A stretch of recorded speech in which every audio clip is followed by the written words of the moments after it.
Yamo Bibia Kwaba the Basmat Ghana update so we a news update for Frokra ne de Babesomo. Abusia NDC Manifesto launch John Dramani Mahama ono ankasa akasa agese we camera da no so clear. Enti no omo ana omo so oyare no o kire se waba agese ode ne nsem bi atodwa. De di kan Agyapadeɛ document no agese o kire mu a. Te say no ade se asese Ghana fo timi bua no ogye Ghana future no efri amanfo bi nsem. Enti abato no omo kwakoto no obesere omo se omo hwe ni yi.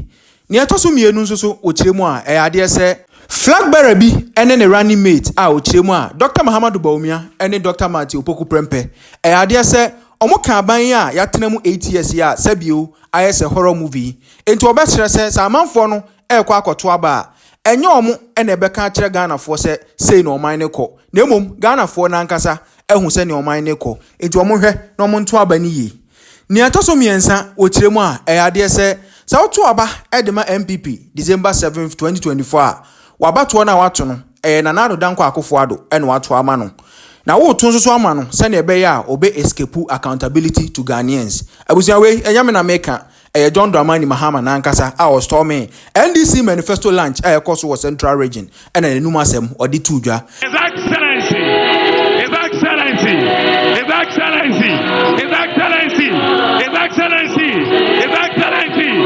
John Dramani Mahama.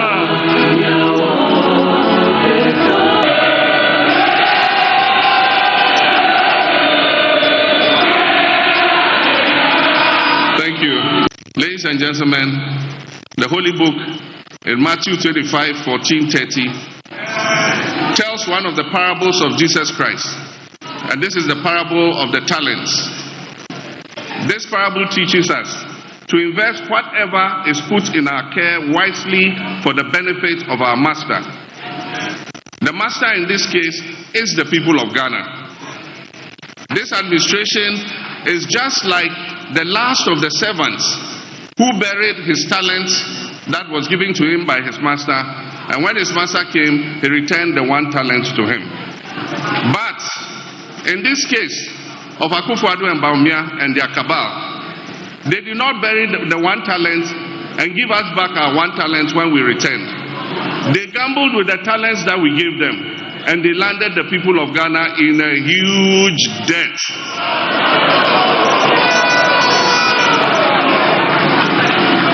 We cannot continue on this path. Lessons must be learned from the experience of these last almost 8 years. A vote for the MPP will be an expression of satisfaction with the impunity of the last 8 years. A vote for the MPP is a vote for a 3rd term for Nana Akufo-Addo. A vote for the MPP in this election is a vote to escape accountability. It is a vote to allow officials who have stolen and raped this country's resources to escape accountability and go laughing all the way to their bank accounts. Ladies and gentlemen, today we are presenting to you a manifesto that will help take back your future. Take the future of Ghana back into the hands of the Ghanaian people. Ladies and gentlemen, a leader whose heart is filled with compassion, as I said, for the people who he has the humility to connect with and understand. He should not be a leader who views the public purse as a family Agyapadeɛ, or in English, heirloom, or even the mandate given to him by Ghanaians to govern. He must not view it as a manifestation of his birthright. A leader who has his sights on leaving a legacy for posterity. That is what we need today.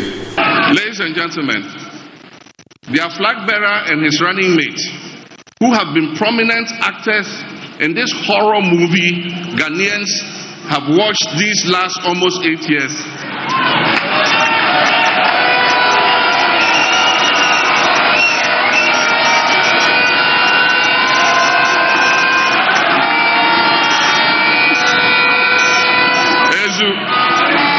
you know horror movies, don't you? Their flag bearer and his running mate, who have been prominent actors in the horror movies Ghanaians have watched these almost last 8 years. These people cannot be the ones to exact accountability from the government of which they have been an integral part. We are at a critical juncture in our democratic history. Choices we make in elections come with consequences. We cannot afford to fail this time. A restive youthful population does not have the luxury of trial and error. They do not have the luxury of trying a driver's mate who has learnt his driving skills from the same driver who crashed the Ghanaian vehicle of state.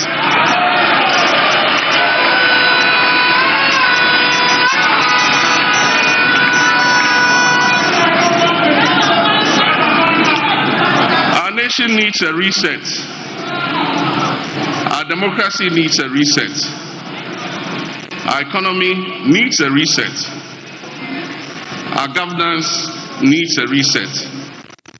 And our attitudes need a reset.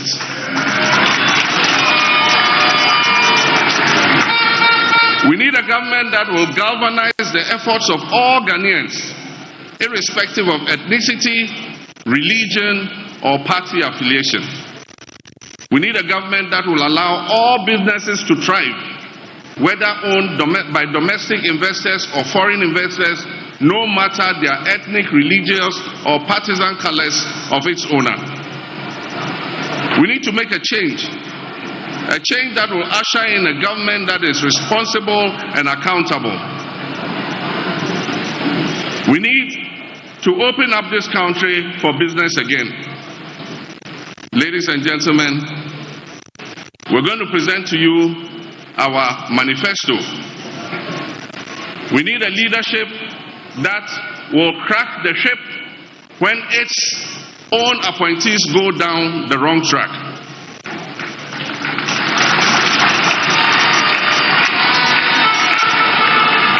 We need a responsive government that will respect the rights and freedoms of our citizens, including journalists, and address the ongoing decay of state institutions and fight corruption by deploying the Operation Recover All the Loot principle.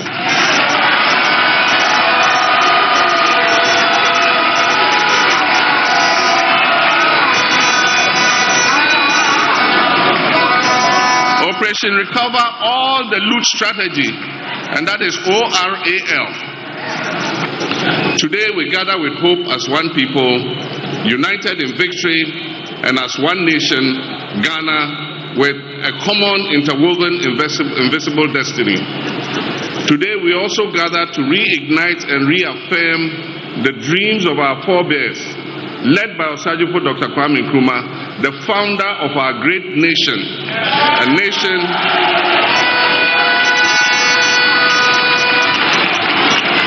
nation with one destiny, a destiny that cannot afford to endure one additional day beyond January 7, 2025 of the maladministration, the mismanagement, and state capture this nation has been subjected to over the last almost 8 years. For the sake of God's children and in the name of God, the people of Ghana will wake up from this nightmare and envision a bright new dawn of opportunities for all its people and not just a few. My brothers and sisters, our dear nation Ghana is bleeding. Ghana's soul is calling for change. Mother Ghana is crying for its true and genuine patriotic citizens to rise up to reset our beloved nation. Ghanaians can take no more of the hardship, the impunity, the state capture, the hypocrisy, the lies, and bad governance that has been inflicted on them over the 2 terms of this outgoing administration.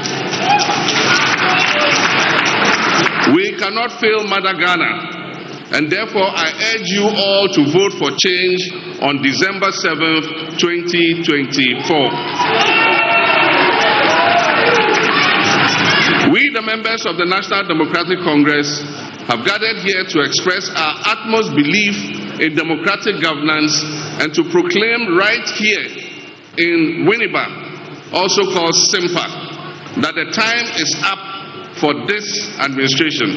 The time is up for them to go. They have decimated our democracy beyond recognition. They've destroyed livelihoods and families and pushed millions of our people below the poverty line. Your vote on December 7th will end the tyranny. It will end the cronyism.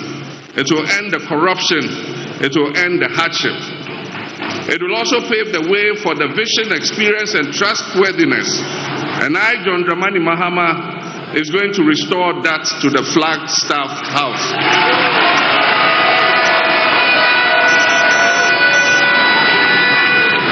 As I've said before, this government must begin writing their handing over notes if they have not started doing so already. This MPP administration has been the biggest political scam that has been pulled on Ghanaians since our independence in 1957. And I'll explain why. They were repackaged with ribbons and sweetly scented with enticing promises. Most Ghanaians will agree that Nana Akufo-Addo is indeed the president Ghana never got. And indeed, I dare say, his much-touted economic whiz-kid, Vice President Dr. Mahmoud Bawumia, is also the economic messiah Ghana never got.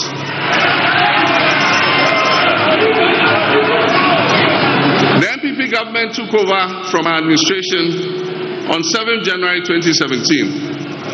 They inherited an energy sector we had stabilized with the fastest mobilization of emergency power of almost 800 megawatts in the history of Ghana.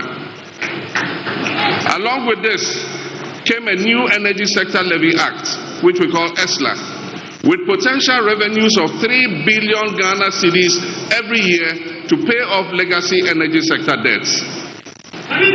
They inherited an ongoing Millennium Challenge Compact of $547 million aimed at making Ghana's energy sector the most efficient in Africa.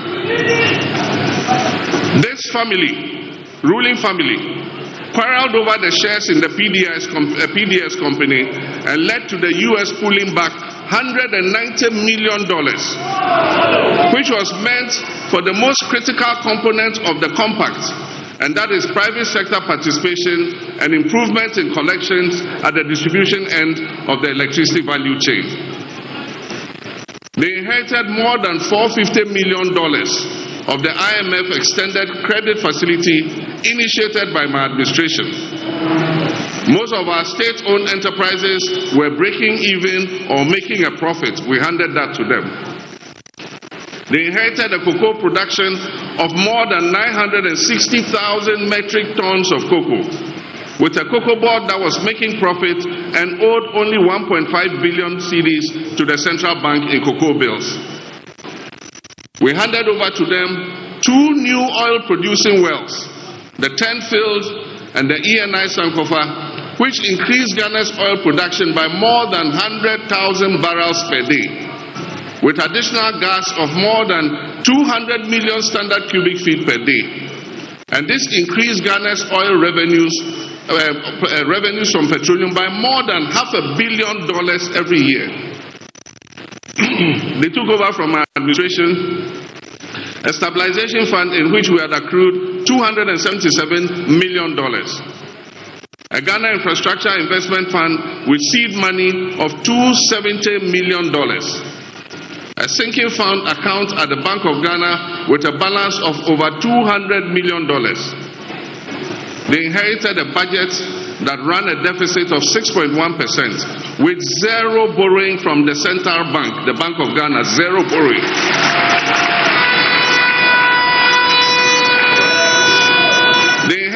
They inherited a stable currency that traded at about 4 cedis to $1.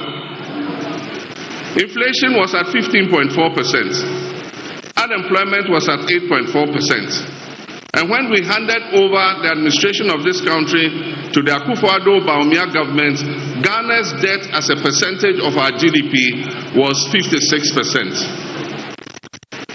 As a result of fiscal consolidation, we handed over an economy that was set to grow above 8%, as predicted by the World Bank and IMF and all the credit rating agencies. Private businesses enjoyed an enabling environment to thrive, and foreign investors were queuing to make investments in our economy. The NPP government also took off with a stabilized economy and significant buffers with enormous domestic and internal goodwill. Indeed, this has been the most favored government in our history.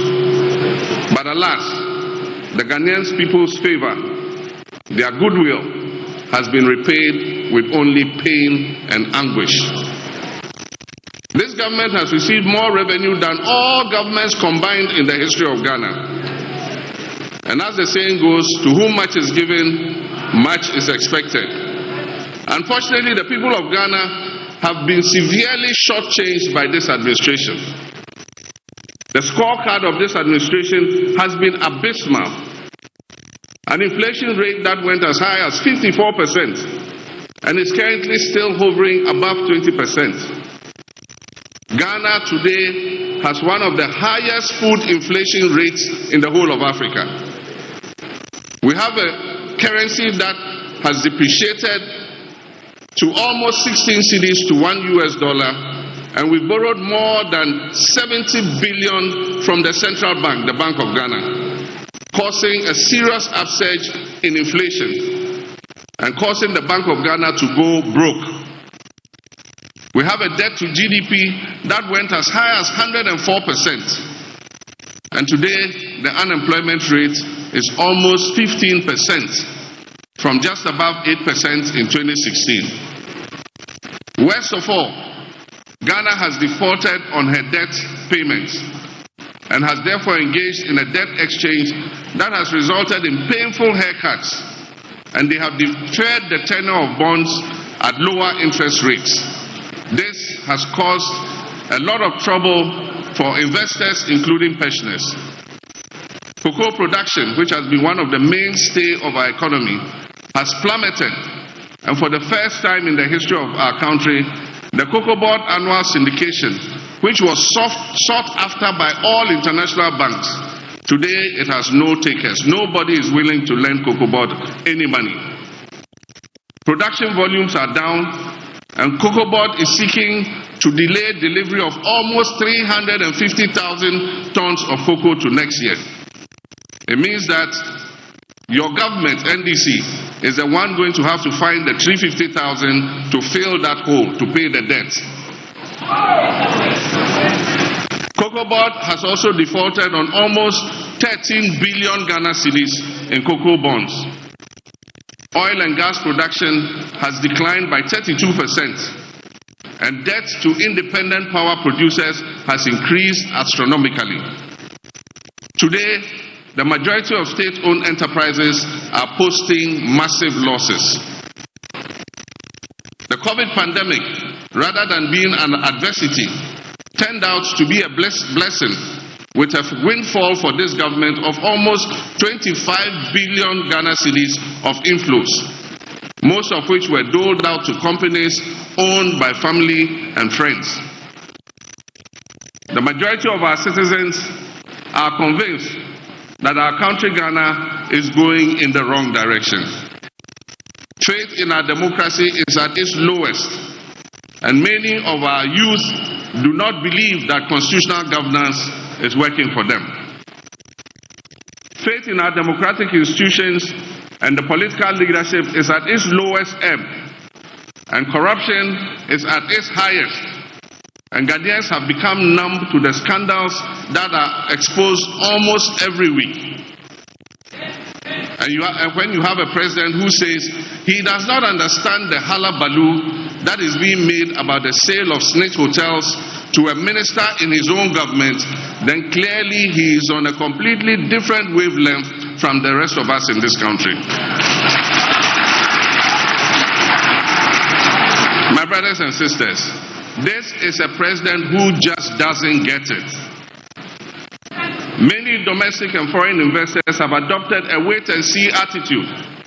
Many of them I have met have told me that they are waiting for a signal from the Ghanaian people that the political and business environment is going to change for the better, that we are going to effect a change of course so that we can provide a reasonable environment for them to put in their investments.